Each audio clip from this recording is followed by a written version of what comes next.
صورة الشيء في الأكل أو تصور معه حكم وهو إسناد أمر إلى أمر آخر إيجابا أو سلبا ويقال للمجموع تصديق. بسم اللہ الرحمن الرحیم.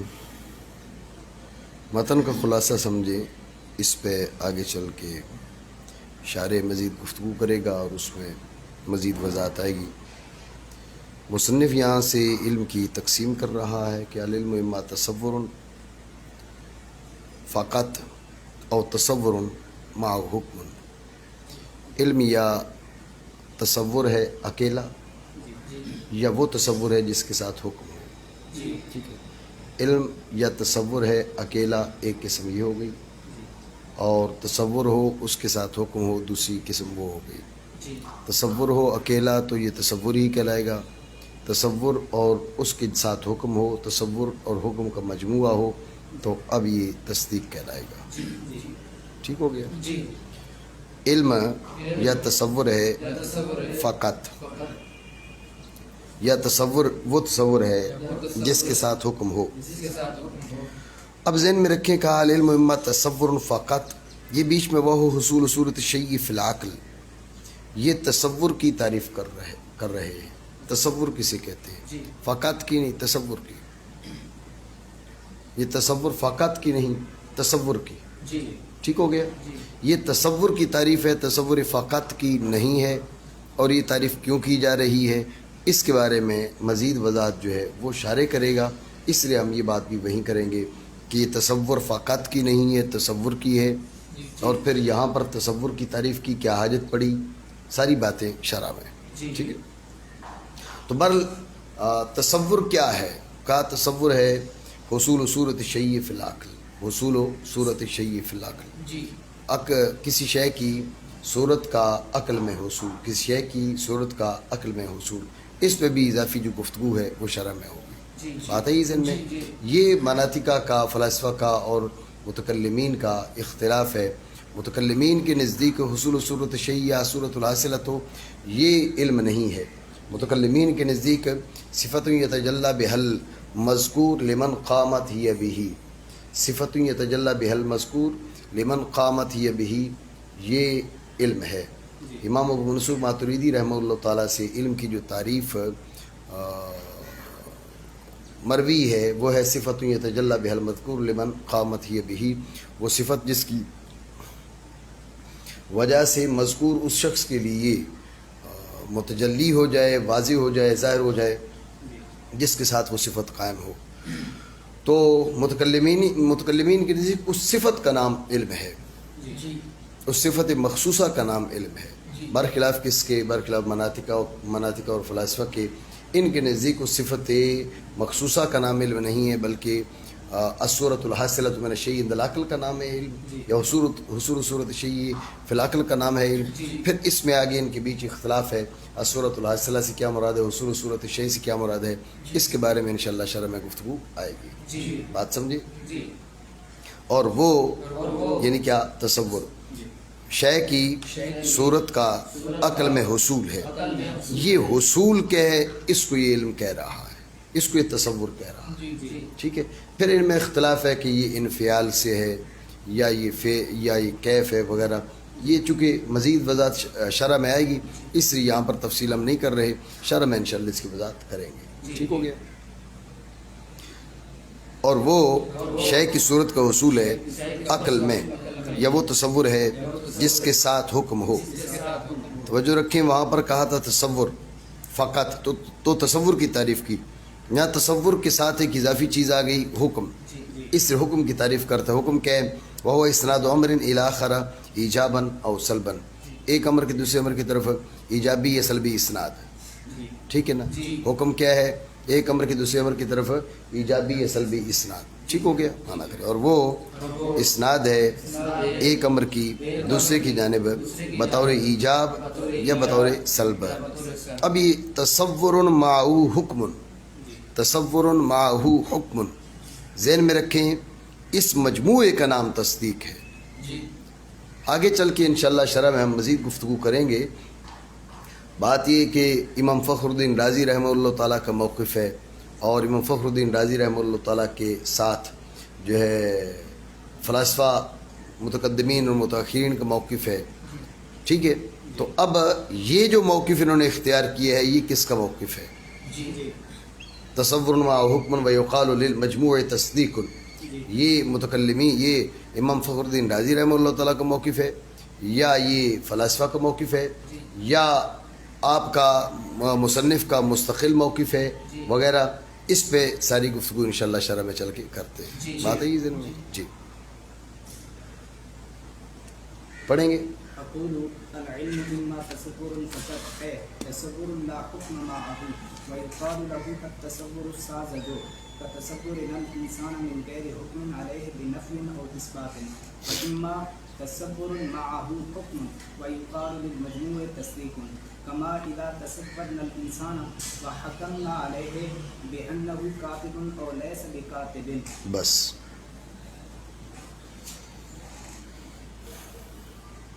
تو جو ہے آپ کی مصنف نے کہا العلم اما تصور فقط، العلم اما تصور فقط. تو شارع اسی کی وضاحت کر رہا ہے کہ العلم اما تصور فقط. اب یہ فقط جو ہے اس کا مطلب کیا ہے کہ تصور لا حکم معه، تصور لا حکم معه.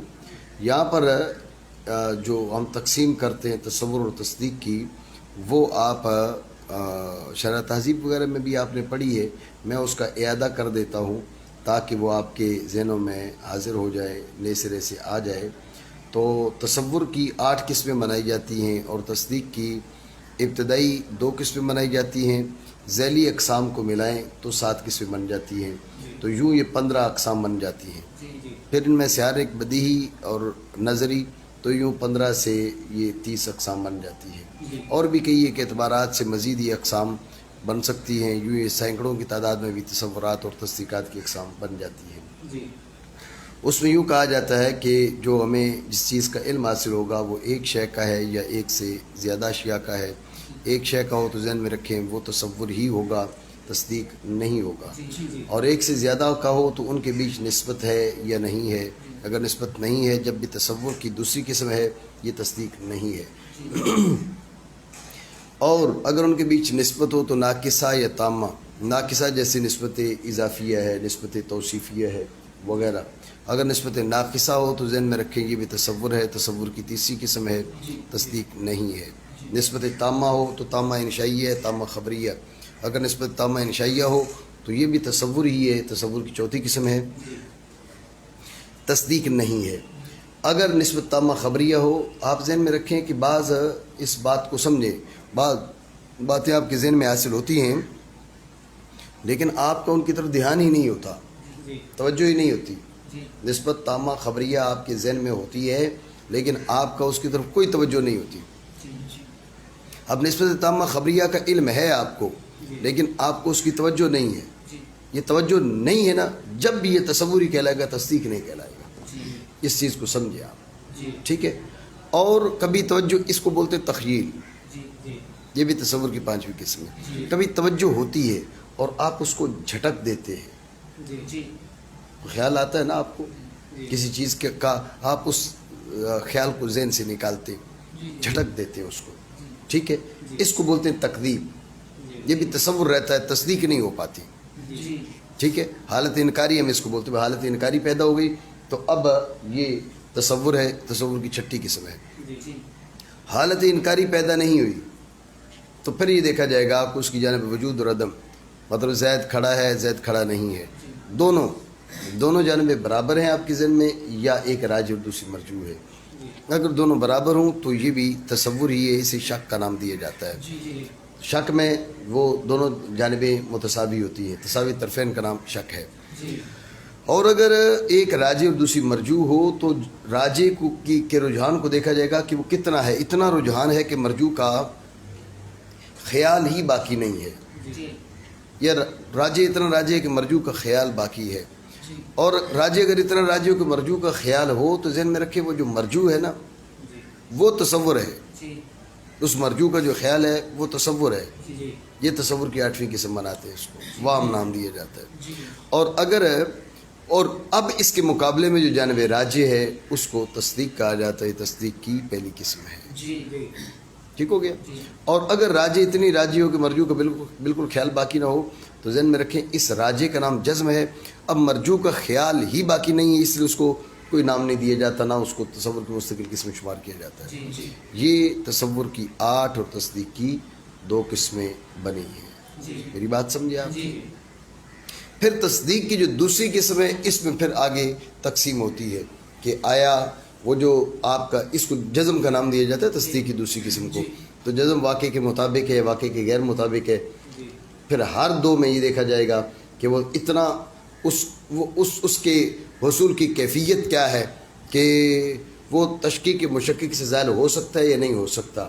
اگر ایسا ہے کہ تشکیک مشکک سے زائل نہ ہو، ہے واقع کے غیر مطابق، اور تشکیک مشکک سے زائل ہو تو تقلید مختی، جی جی اور اگر واقع کے غیر مطابق ہے اور اتنا پختہ ہے کہ کوئی شک ڈالنے والا شک بھی نہیں ڈال سکتا تو یہ جہل مرکب ہے۔ جی جی یہ بات ذہن میں رکھیں، جہالت کا بدترین درجہ ہے یہ جہل مرکب۔ جی اس میں کیا ہوتا ہے، ایک تو امر واقعی سے آپ کو اطلاع نہیں ہوتی کہ حقیقت میں کیا ہے، جی اس کے ساتھ آپ یہ بھی نہیں جانتے کہ مجھے نہیں پتا۔ جی آپ اپنے بارے میں سمجھ رہے ہوتے ہیں بھائی عرفان جو ہے اس دور کا سب سے بڑا علامہ ہے جی جی، تو اب کیا ہے، یہ جو چیز ہے یہ انتہائی نقصان دہ ہے، انتہائی تباہ کن ہے، اور سب سے بدترین جہل یہ ہے کہ جہل مرکب، یعنی نہ واقعیت کی خبر اور نہ اپنی جہالت کی خبر۔ تو ایک جہالت نہیں ہوتی، ایک سے زائد جہالتیں مل کر کے یہ اسی لیے اس کو جہل مرکب کا نام دیا جاتا ہے۔ جی جی بات آئی ذہن میں؟ اور اگر واقعے کے مطابق ہو تو یہاں پر بھی دیکھا جاتا ہے کہ وہ تشکیک مشکک سے زائل ہوتا ہے، زائل نہیں ہوتا۔ اگر زائل ہو جائے تو تقلید مصیب ہے، اور اگر زائل نہ ہو تو یقین ہے۔ جی جی یہ درجہ یقین کا ہے، یعنی یقین پھر جزم کی قسم ہے۔ جزم جو واقعے کے مطابق ہو اور تشکیک مشکک سے زائل نہ ہو وہ کیا ہے، وہ یقین کہلاتا ہے۔ یقین کی پھر آگے تقسیم شروع ہو جاتی ہے کہ اس میں تجربہ اور مشاہدہ کو دخل ہے، دخل نہیں ہے۔ اگر تجربہ اور مشاہدہ کو دخل نہ ہو تو علم الیقین، جی اگر دخل ہو تو صرف مشاہدہ کا ہے، تجربہ کا بھی، صرف مشاہدہ کا تو عین الیقین، جی جی تجربہ کا بھی تو حق الیقین۔ جی جی بات سمجھے؟ تو یوں ذیلی اقسام کو ملائیں تو تصدیق کی بن گئیں 7 قسمیں، تصور کی بن گئیں 8 قسمیں، اور اگر ذیلی اقسام نہ ملائیں تو تصور کی بن گئیں 8 قسمیں، تصدیق کی بن گئی 2 قسمیں۔ جی میں خلاصہ ایک بار پھر دہراتا ہوں، آپ توجہ رکھیں کہ ہمیں جس چیز کا علم حاصل ہو، دیکھا جائے گا کہ ایک شے کا علم ہے، یہ ایک سے زائد اشیاء کا علم ہے۔ ایک شے کا علم ہو تو تصور ہے، تصور کی پہلی قسم۔ ایک سے زائد اشیاء کا علم ہو تو دیکھا جائے گا کہ ان کے بیچ نسبت ہے یا نسبت نہیں ہے۔ اگر نسبت نہیں ہے تو جب بھی تصور ہے، اس کی دوسری قسم۔ اور اگر نسبت ہو تو تامہ یا ناقصہ، ناقصہ تو یہ بھی تصور ہے، تصور کی تیسری قسم۔ اور اگر تامہ تو خبریہ یا انشائیہ، انشائیہ تو یہ بھی تصور ہے، تصور کی چوتھی قسم۔ اور اگر تامہ خبریہ ہے تو ذہن نے اس کی طرف توجہ التفات کیا یا نہیں کیا، اگر نہیں کیا تو یہ بھی تصور ہے، تصور کی 5ویں قسم، اسے تخیل کا نام دیا جاتا ہے۔ اور اگر ذہن نے اس کی طرف توجہ التفات کیا تو حالت انکاری پیدا ہوئی یا پیدا نہیں ہوئی، حالت انکاری پیدا ہو گئی تو یہ بھی تصور ہے، اسے تکذیب کا نام دیا جاتا ہے۔ حالت انکاری پیدا نہیں ہوئی تو پھر یہ دیکھا جائے گا کہ دونوں جانبیں برابر ہیں، ایک راجح دوسری مرجوح ہے۔ اگر دونوں جانبیں برابر ہوں تو یہ بھی تصور ہے، تصور کی 7ویں قسم، اسے شک کا نام دیا جاتا ہے۔ اور اگر ایک راجح دوسری مرجوح ہے تو دیکھا جائے گا کہ راجح کتنی راجح ہے، راجح اتنی راجح کہ مرجوح کا بالکل خیال باقی نہیں ہے، راجح اتنی راجح کہ مرجوح کا خیال باقی ہے، راجح اتنی راجح کہ مرجوح کا خیال باقی ہو تو مرجوح تصور ہے، تصور کی 8ویں قسم سے وہم کا نام دیا جاتا ہے۔ تو اب اس کے مقابل جو راجح ہے وہ تصدیق کی پہلی قسم ہے جسے ظن کا نام دیا جاتا ہے۔ اور اگر راجح اتنی راجح کہ مرجوح کا خیال ہی باقی نہ ہو تو اب راجح کو جزم کہا جاتا ہے، مرجوح کا چونکہ خیال باقی نہیں اس لیے اس کو کوئی قسم نہیں بنایا جاتا۔ تو یہ تصور کی 8 اور تصدیق کی 2 قسمیں ہو گئی۔ پھر یہ جو جزم ہے اس میں دیکھا جائے گا کہ واقعے کے مطابق ہے، واقعے غیر مطابق ہے، واقعے غیر مطابق ہو تو اس میں دیکھا جائے گا کہ تشکیک مشکک سے زائل ہوتا ہے یا زائل نہیں ہوتا۔ اگر زائل ہو جائے تو تقلید مختی، زائل نہ ہو تو جہل مرکب، اور واقعے کے مطابق ہو تو وہاں پر بھی دیکھا جائے گا کہ تشکیک مشکک سے زائل ہوتا ہے یا زائل نہیں ہوتا۔ اگر زائل ہو جائے تو تقلید مصیب، زائل نہیں ہوتا تو یقین۔ پھر یقین میں تجربہ اور مشاہدہ کو دخل ہے، دخل نہیں ہے، اگر دخل نہیں ہے تو علم الیقین، دخل ہے تو صرف مشاہدہ کو یا تجربہ کو بھی، صرف مشاہدہ کو تو یہ عین الیقین، اور مشاہدہ کو بھی تو یہ حق الیقین۔ سمجھے؟ تو یوں تصور کی 8 اور تصدیق کی ذیلی اقسام سمیت یہ 7 قسمیں بنی. ذیلی اقسام کو نہ ملائیں تو تصدیق کی صرف 2 قسمیں، تصور کی کیا وہ 8 قسمیں بنی. اتنی بات آپ سمجھے؟ جب یہ بات آپ کے ذہن میں آ گئی، اب ہم نے کیا کہا؟ تصور کی بنائی 8 قسمیں. یہ ساری کی ساری تصور فقط ہیں. توجہ ہے؟ پہلی جو قسم ہے وہ ہے ایک شے کا علم. دوسری قسم اس میں متعدد اشیاء کا ہے لیکن آپ غور کریں کسی طرح کی کوئی نسبت نہیں ہے. تیسری میں نسبت ہے، ناقص ہے. چوتھی میں نسبت ہے، تامہ ہے لیکن کیا وہ خبریہ نہیں ہے. حکم جو ہے، حکم کی وضاحت ہوگی نا، اسناد امر الی آخر ایجابا او سلبا. سمجھے؟ یہ تو کیا ہے؟ نسبت انشائی ہے. جو 5ویں ہے اس میں نسبت تامہ خبریہ ہے، بات ذہن میں رکھنا، لیکن اس کی طرف کے توجہ التفات نہیں ہے. آگے چل کے انشاءاللہ حکم کی وضاحت میں بھی بات کریں گے. اور شرح تہذیب وغیرہ میں آپ نے پڑھی کہ نسبت کا اذعان جو ہے یہ حکم ہے. نسبت کا اذعان یہ حکم ہے. یہ جو اسناد امر الی آخر ہے یہ وہی چیز ہے. اس نسبت کا اذعان اور اعتقاد آپ نے توجہ ہی نہیں کی، اعتقاد کہاں سے حاصل ہوگا؟ توجہ کر کے جھٹک دیا تو اعتقاد کہاں سے حاصل ہوگا؟ ٹھیک ہے، توجہ کی، جھٹکا تو نہیں، لیکن دونوں باتیں برابر ہیں. پتہ نہیں ہوا ہے یا نہیں ہوا، یار پتہ نہیں ہوا ہے یا نہیں ہوا. اعتقاد کہاں سے ہوا؟ اعتقاد نہیں ہے، اذعان نہیں ہے. 7ویں قسم شک، یہ بھی تصور ہے. لہٰذا یہ فقط ہے، لیس معہ حکم، کیونکہ اس کے ساتھ جو ہے وہ حکم نہیں ہے. سمجھے بات کو؟ اور 8ویں قسم میں کیا ہے؟ 8ویں قسم میں یہ ہے کہ اس کے ساتھ وہ جو اعتقاد ہے وہ دوسری جانب کا ہے. اعتقاد اس کا نہیں، اس کی دوسری جانب کا ہے. یہ تو جانب مرجوع ہے. جانب مرجوع ہے، اس لیے بھی تصور نہیں، یہ بھی تصدیق نہیں ہے. میری بات سمجھے نہیں سمجھے؟ یہ مطلب ہے کہ لا حکم معہ. تو لا حکم معہ یہ 8 کی 8 قسموں کو شامل ہے. میری بات سمجھے نہیں سمجھے؟ ٹھیک ہو گیا؟ مانا علم یا تصور ہے فقط. تو میں نے آپ کو بتا دیا کہ تصور فقط جو ہے وہ اس سے کیا مراد ہے کہ بھئی یہ پہلی 8 قسمیں ہیں. تو جو ہے مزید آپ سمجھے، ماتن نے کہا العلم اما تصور فقط. فقط کے بارے میں آپ جانتے ہیں کہ یہ اس میں فعل ہے، قط جو ہے اس میں فعل ہے. اب یہ آپ کو روک رہا ہے، انتہی، رک جا. بھئی کس چیز سے رکوں؟ اس کا متعلق کس سے کیا ہے؟ بات سمجھے؟ یا دوسرے لفظوں میں یوں کہیں کہ فقط کلمہ حصر ہے اور ما ادا کی نفی کے لیے آ رہا ہے. تو العلم اما تصور، تصور تو ہوگا. فقط کس چیز کی نفی کی جا رہی ہے، کس چیز سے روکا جا رہا ہے؟ بات ہے ذہن میں. جو بھی آپ کہہ سکتے ہیں. تو شارح نے اس کی وضاحت کرتے ہوئے کہا اے لا حکم معہ. ٹھیک ہے، تو لا حکم معہ جو ہے فقط کی وضاحت ہے. میری بات آپ سمجھے نہیں سمجھے؟ ٹھیک ہو گیا؟ فقط جو ہے وہ ہے آپ کو وہ ما ادا کی نفی کے لیے آیا ہے. تصور کا اس بات ہے، ما ادا کی نفی ہے. وہ ما ادا کیا ہے، کس کی نفی ہو رہی ہے؟ تو شارح نے بتایا لا حکم معہ، یہ حکم کی نفی ہو رہی ہے. فقط کا مطلب ہے اس کے ساتھ حکم نہ ہو. جی کی تو گردان آپ نے رٹی ہوئی ہے. جی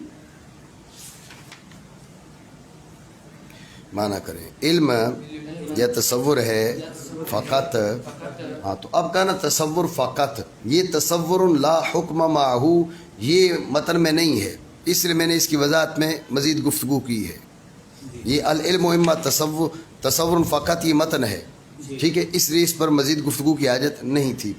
یہ ای تصور لا حکم معہ، یہ لا حکم معہ یہ متن میں نہیں تھا. اس لیے میں نے آپ کو بتایا اس کو لانے کی کیوں ضرورت پڑی. اس کو لانے کی اس لیے ضرورت پڑی کہ مصنف جو ہے، مصنف نے فقط کہا جو ما ادا کی نفی کے لیے آ رہا ہے. تو اب یہ کس کی نفی کی جا رہی ہے؟ شاعر نے بتا دیا کہ حکم کی نفی کی جا رہی ہے. تصور سے مراد وہ تصور ہے جس کے ساتھ حکم نہ ہو. ٹھیک ہو گیا؟ یعنی وہ تصور ہے جس کے ساتھ حکم نہ ہو. غور کریے گا، العلم اما تصور فقط او تصور معه حکم ویقال للمجموع تصدیق. علم یا تصور فقط ہے یا تصور معه حکم ہے؟ سوال یہ ہے کہ اچھا وہ تصور معه حکم ہے تو اس کو کہا یقال للمجموع تصدیق، اس مجموعے کو تصدیق کا نام دیا جاتا ہے. سوال ہے اس کا جو نام ہے وہ تو آپ نے بتا دیا، اس کو کیا کہا جاتا ہے؟ جی العلم اما تصور فقط ایک قسم اور تصور ما حکم دوسری قسم. اس کو کیا کہا جاتا ہے یہ بیان نہیں کیا, اس کو کیا کہا جاتا ہے یہ بیان کر دیا. جی جی یہ جانب رہ گئی تھی, نہیں رہ گئی تھی. وَيُقَالُ لِلْمَجْمُوعِ تَصْدِيقٌ کہا نا, لیکن ما يُقَالُ لِلتَّصَوُّرِ فقط یہ تو نہیں بیان کیا. اس لیے شارع کو بیان کرنا پڑا کہ وَيُقَالُ لَهُ التَّصَوُّرُ السَّاذِجُ, یہ جو ہے نا اس کو تصور ساذج بولا جاتا ہے, سادہ تصور. ساذج جو ہے یہ سادہ سے معرب ہے, ٹھیک ہے نا, سادہ کا معرب ہے. یہ دال کو دال بنا دیتے ہیں تعریب کے دوران, جیسے نمرود, اس کو نمرود یہ بنا دیا جاتا ہے. استاد کو استاذ بنا دیا جاتا ہے. اساتذہ استاذ کی جمع ہے نا, تو اب اصل فارسی میں ہے استاد, تو عربی میں کیا ہے استاد.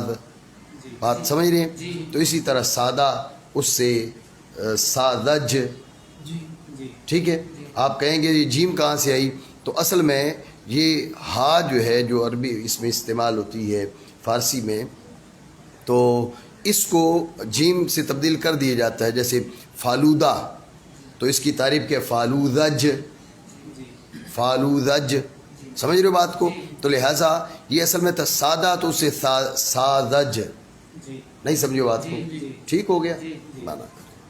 اور کہا جاتا ہے تو یہ بیان کیوں کرنے کی ضرورت پڑی, میں نے آپ کو بتا دیا. یہ بیان کرنے کی اس لیے ضرورت پڑی کہ وہ جو مجموعے کو کہا جائے گا وہ تو بتایا گیا ہے. مجموعے کا آپ نے بتا دیا, تو اس کو کیا کہا جائے گا یہ آپ نے نہیں بتایا, کیونکہ ماتن نے نہیں بتایا تھا, اس لیے شاعر کو بیان کرنا پڑا. رہی بات یہ کہ ماتن نے کیوں نہیں بتایا, ماتن پر اب اعتراض کرے تو اعتراض نہیں بنتا, اس لیے کہ چونکہ اس کو تصور ہی کہا جاتا تھا, اس کو تصور ہی کہا جاتا ہے. اس لیے مصنف نے سوچا, مصنف نے سمجھا کہ بھائی اس کو بیان کرنے کی حاجت نہیں ہے. آپ تصور ہی کہیں گے تو جب بھی یہ قسم سمجھ میں آئے گی, تصور فقط کہیں گے جب بھی یہ قسم سمجھ میں آئے گی. لیکن چونکہ مقابلے کا تقاضا یہ تھا کہ جب اس کا نام بیان کیا, اس کا نام بھی ہمیں معلوم ہونا چاہیے, اس لیے یہ شاعر نے کیا کیا, شاعر نے بات واضح کر دی کہ اس کو تصور ساذج کہا جاتا ہے. بات سمجھے, اور کہا جاتا ہے اسے تصور ساذج. بات آپ سمجھے نہیں سمجھے؟ جی ذہن میں رکھیں. اب متن بھی ملحوظ رہے نا کہ متن کے کس مقام پہ گفتگو ہو رہی ہے. تو ماتن نے تقسیم کی ہے لیکن مثال نہیں دی. شارع اس کی شرح ہے ہی وضاحت, تو مثال کیا ہوتی ہے, وضاحت میں اضافہ کے لیے ہوتی ہے. تو یہ کا تصور الانسان من غیر حکم علیہ بنفی او اثبات, یہ کیا ہے, یہ اسی کی مثال ہے. مثال مثلا کہا, جیسے آپ دیکھیں نا, آپ انسان کا تصور کرتے, توجہ ہے, سمجھ رہے ہو بات کو. مثال ہے کا تصور الانسان, جیسے ہم انسان کا تصور کریں. دیکھو نا, اس سے بات واضح نہیں ہوگی. العلم اما تصور فقط, علم یا تو اکیلا تصور ہے یا تصور ما حکم ہے.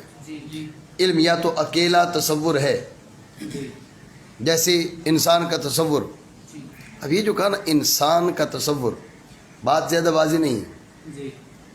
انسان کا تصور, اب ممثل لا ہے تصور, مثال ہے تصور, وضاحت کیسے ہوگی؟ پتہ نہیں بات سمجھ رہے ہو نہیں سمجھ رہے؟ ٹھیک ہے, میں تو نہیں سمجھ رہا. تو اب شارع نے اس لیے مزید وضاحت کے لیے کہا من غیر حکم علیہ بنفی او اثبات.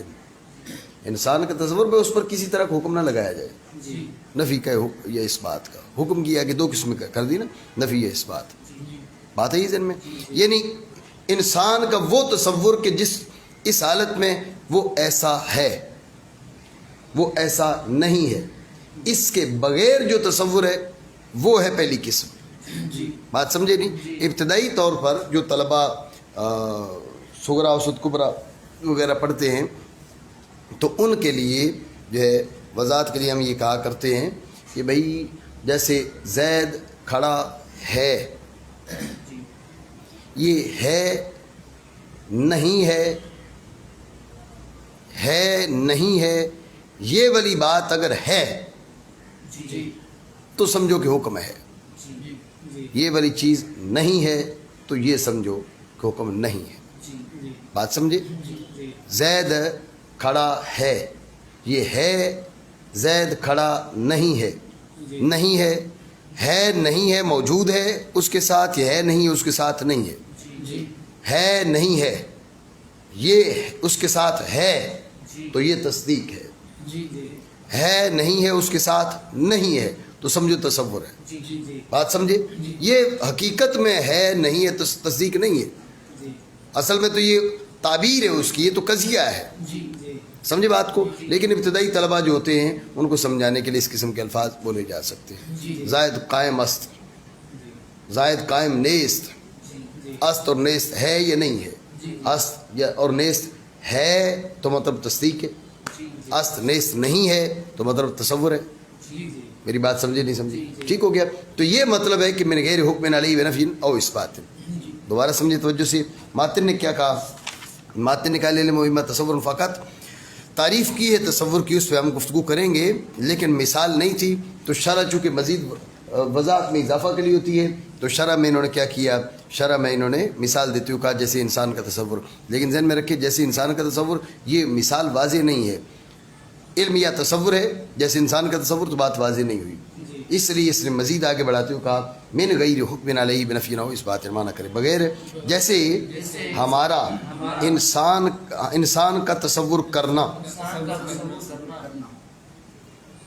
من غیر حکم علیہ بنفی نہ ہو اس بات، یہ مزید وضاحت کے لیے کہا ہے. تو جو ہے اس کو آپ وہم کا ازالہ بھی بنا سکتے ہیں. تو جو ہے اس کو آپ من غیر نفی نہ ہو اس بات علیہ، اس کو وہم کا ازالہ بھی بنا سکتے ہیں. کیسے؟ جب کہنا کا تصور الانسان، جیسے ہمارا انسان کا تصور کرنا، وہم یہ ہو سکتا ہے کہ شاید تصور تب تک رہے گا جب تک مفرد ہوگا، اگر وہ مفرد نہ ہو تو پھر تصور نہیں بنے گا، یہ وہم ہو سکتا تھا. تو شارع نے وضاحت کرتے ہوئے من غیر حکم علیہ بنفی و اثبات، اتنا ضروری ہے کہ حکم نہ ہو، باقی مفرد ہو یا متعدد ہو یہ سارے کا سارا اس کا کوئی اعتبار نہیں ہے. میری بات آپ سمجھے نہیں سمجھے؟ ٹھیک ہو گیا؟ دوبارہ سمجھے توجہ سے. یہ من غیر حکم علیہ بنفی و اثبات، اس کا میں نے آپ کو بتایا کہ یہ کیا ہے، یہ ہے وضاحت میں اضافہ کے لیے. وہ سامنے کھڑے ہیں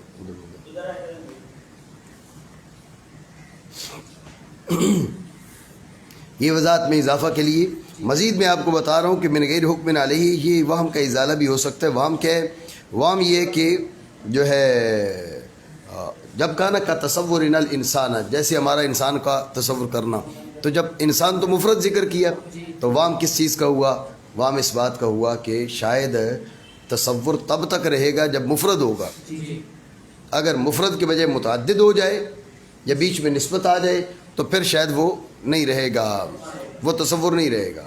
سمجھے نہیں بات کو؟ یہ وہم تو من غیر حکم علیہ بنفی و اثبات، اس وہم کا ازالہ کرتے ہوئے کیا کہا؟ جب ازالہ کر دیا کہ بھئی تصور رہنے کے لیے مفرد ہونا ضروری نہیں ہے، تصور رہنے کے لیے حکم نہ ہونا ضروری ہے. حکم نہیں ہے تو اب مفرد ہے متعدد ہے یا ان کے بیچ نسبت ہے یا نسبت نہیں ہے، بہرحال کہ وہ تصور رہے گا.